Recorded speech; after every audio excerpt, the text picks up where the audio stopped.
प्यारे बच्चों, कैसे हैं आप? उम्मीद है आप सभी स्वस्थ होंगे, मस्त होंगे और अपनी पढ़ाई अच्छे से कर रहे होंगे।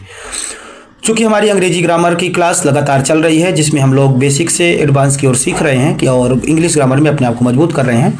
लेकिन कुछ बच्चों ने मुझे कहा कि सर हिंदी व्याकरण भी हमें सिखा दीजिए जीरो से, तो मैं उसके लिए चालू कर रहा हूँ। आज हम हिंदी व्याकरण शुरू से सीखने वाले हैं, जिसमें आप देखेंगे हिंदी वर्णमाला में क्लास फर्स्ट में आज आप सभी के सामने लेकर आया हूँ, जिसमें आप देखेंगे हिंदी वर्णमाला में कुल वर्णों की संख्या है 52, व्यंजन 33, स्वर 11, संयुक्त व्यंजन 4, अयोगवाह 2, द्विगुण व्यंजन 2 हैं। तो हमने क्या सीखा बेटा?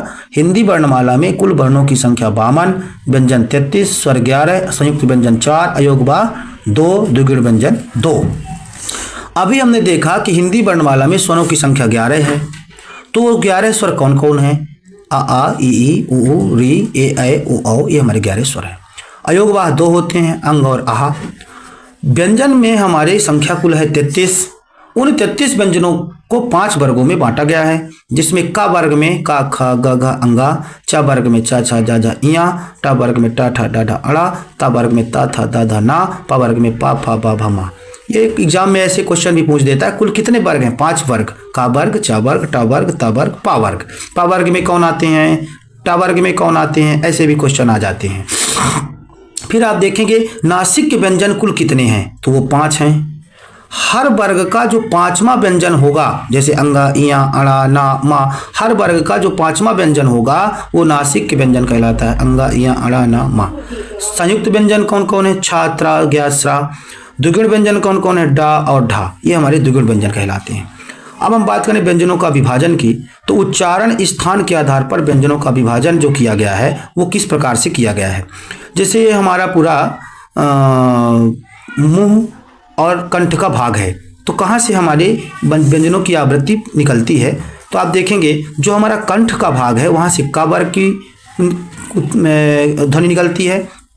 कंठ के थोड़ा ऊपर तालव्य, चा वर्ग, और तालव्य और मसूड़ों के आसपास जो मूर्धा वाला भाग है वहाँ से टा वर्ग, दांतों से ता वर्ग, ओष्ठ से पा वर्ग। इनको आप बोल कर भी दे सकते हैं। पा बोलते हैं तो ओष्ठ हमारे आपस में टकराते हैं, तो यहाँ से पा वर्ग निकलता है। पा वर्ग मतलब पा वर्ग में आने वाले सभी। या और सा तालव्य से निकलते हैं। सा, रा, ला ये दंत या बर्थ से निकलते हैं। बर्थ माने मसूड़ा। सा मूर्धा से, हा कंठ से, वा दंतोष्ठ से। पेपर में आता है कि दंतोष्ठ कौन है, तो वो बोलते हैं उसको हम वा। तो हमने अभी यहाँ पर क्या सीखा ये आपने सुना। अब हम आगे बात करें तो आप देखेंगे प्राणत्व के आधार पर व्यंजनों का विभाजन। क्या सीखने वाले हैं? प्राणत्व के आधार पर व्यंजनों का विभाजन। तो आप देखेंगे प्राणत्व के आधार पर व्यंजनों का विभाजन 2 भागों में किया गया, अल्प प्राण और महाप्राण। अल्प प्राण में आप देखेंगे जिन व्यंजनों के उच्चारण में कम ताकत लगती है अल्प प्राण है। हर वर्ग का पहला, तीसरा, 5वां व्यंजन अल्प प्राण है।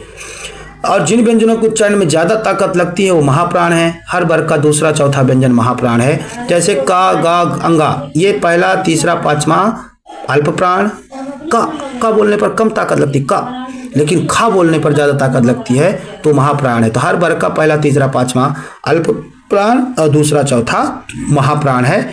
इसको और सरल तरीके से यदि आप समझना चाहते हो तो जिसके स्पेलिंग में यच लगा हुआ है वो महाप्राण है, और जिसके स्पेलिंग में यच, अब यहाँ आप ये धोखा मत खाना कि सी एच में एच लगा है तो ये अल्प प्राण है। अरे भैया एक एच है, यहाँ डबल एच की बात हो रही है भाई। इसमें एक एच है तो इसमें डबल एच होगा, बाकी में सिंगल, बाकी में एक भी एच नहीं है तो सिंगल सिंगल।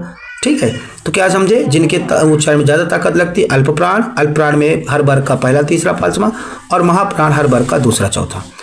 अंतस्थ भी अल्प प्राण है, या, रा, ला, वा। ऊष्म भी महाप्राण है, सा, सा, हा। मतलब अंतस्थ को अल्प प्राण बोलते हैं और ऊष्म को महाप्राण बोलते हैं। तो अल्प प्राण और अंतस्थ में या, रा, ला, वा आते हैं। ऊष्म और महाप्राण में सा, सा, हा आते हैं। घोषत्व के आधार पर व्यंजनों का विभाजन अगर हम देखें यहाँ पर तो क्या होगा भाई?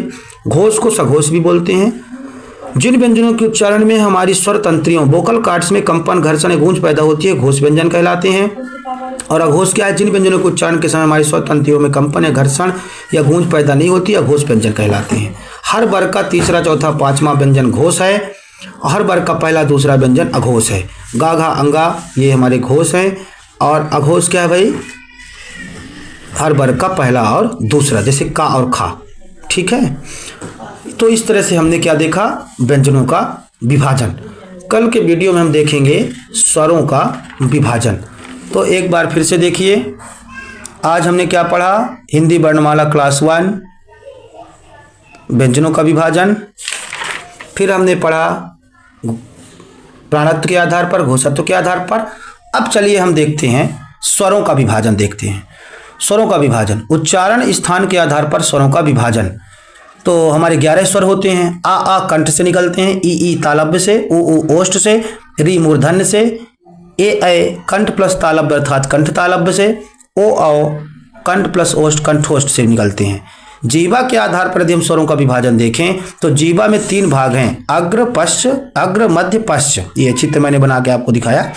अग्र भाग से ई ए, मध्य से आ, पश्च से आ उ औ। ओष्ठ के आधार पर स्वरों का विभाजन देखें तो ये 2 प्रकार के होते हैं, व्रतमुखी, अव्रतमुखी। व्रतमुखी मतलब जिनको बोलते समय हमारा मुंह सिकुड़ जाए, जैसे उ ओ औ। अव्रतमुखी जिसमें फैल जाए, आ ई री ए, ये अव्रतमुखी कहलाते हैं। मुख विवर के स्थान, मुख विवर के आधार पर स्वरों का विभाजन यदि देखें तो विव्रत ओपन है, आ बोलने पर हमारा पूरा मुंह ओपन हो जाता है, खुल जाता है। अर्धविव्रत हाफ ओपन, आए आओ, ये हाफ ओपन है। समृत क्लोज, ई उ। अर्ध समृत हाफ क्लोज, ए ओ। तो इस तरह से एक पेपर में क्वेश्चन बन करके आते हैं। आगे हम देखें अगर बच्चों, तो सभी स्वर अल्प प्राण और घोष होते हैं। जो हमारे 11 स्वर हैं, 11 के 11 स्वर अल्प प्राण और घोष होते हैं। आ ई उ री ए ओ औ। अंग आहा दोनों अयोगवाह अल्प प्राण एवं घोष हैं। अंग आहा पेपर में बहुत पूछे जाते हैं, दोनों ये क्या है, अयोगवाह भी हैं, अल्प प्राण भी हैं और घोष भी हैं। ठीक है, अंग को और 2 नामों से जाना जाता है, अनुस्वार और नासिक। आहा को विसर्ग और कंठ नाम से भी जाना जाता है। डा और ढा झटके से बोले जाते हैं। इनको द्विगुण उत्क्षिप्त व्यंजन भी कहा जाता है। क्यों? उत्क्षिप्त का मतलब होता है झटके से बोले जाने वाले व्यंजन। छात्रा ज्ञासरा ये संयुक्त व्यंजन है, पर ये किससे किससे बनते हैं ये भी पेपर में आता है। छा बनता है काया और सा से, त्रा बनता है ताया और रा से, ज्ञा बनता है जाया और इया से, सरा बनता है साया और रा से। ला रा या वा को कुछ विशेष नामों से जाना जाता है जो पेपर में आता है। ला को पार्श्विक नाम से, रा को लुंठित कंपित उत्क्षिप्त नाम से, या वा को अर्धस्वर के नाम से जाना जाता है। तो आज हमने हिंदी वर्णमाला क्लास 1 में पढ़ा। अब मैं उसको एक बार पुनः आपको शुरू से दिखा देता हूँ, तो आप एक बार रिवीजन कर लीजिए। तो आज हमने कहाँ से चालू किया, हिंदी वर्णमाला क्लास 1। पहले हमने वर्णों को देखा, कुल वर्ण 52, व्यंजन 33, स्वर 11, संयुक्त व्यंजन 4, अयोगवाह 2, द्विगुण व्यंजन 2। स्वरों का हमने देखा कौन स्वर हैं कौन अयोगवाह हैं, कुल व्यंजन कितने होते हैं ये देख लीजिए आप।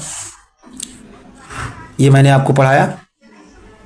उच्चारण के आधार पर व्यंजनों का विभाजन बताया।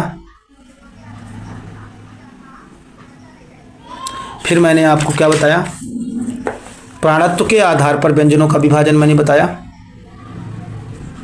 घोषत्व के आधार पर व्यंजनों का विभाजन बताया। फिर मैंने आपको स्वरों का विभाजन बताया चित्र बनाकर।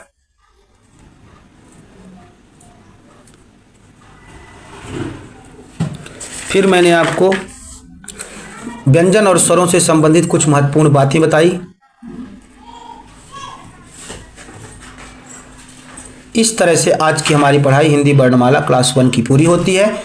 कल अपन पढ़ेंगे हिंदी पर्यायवाची शब्द क्लास 2 जो पेपर में लगातार आते हैं महत्वपूर्ण से महत्वपूर्ण। तब तक के लिए पढ़ते रहिए, आगे बढ़ते रहिए। बहुत बहुत आशीर्वाद और शुभकामनाएं हैं सभी को।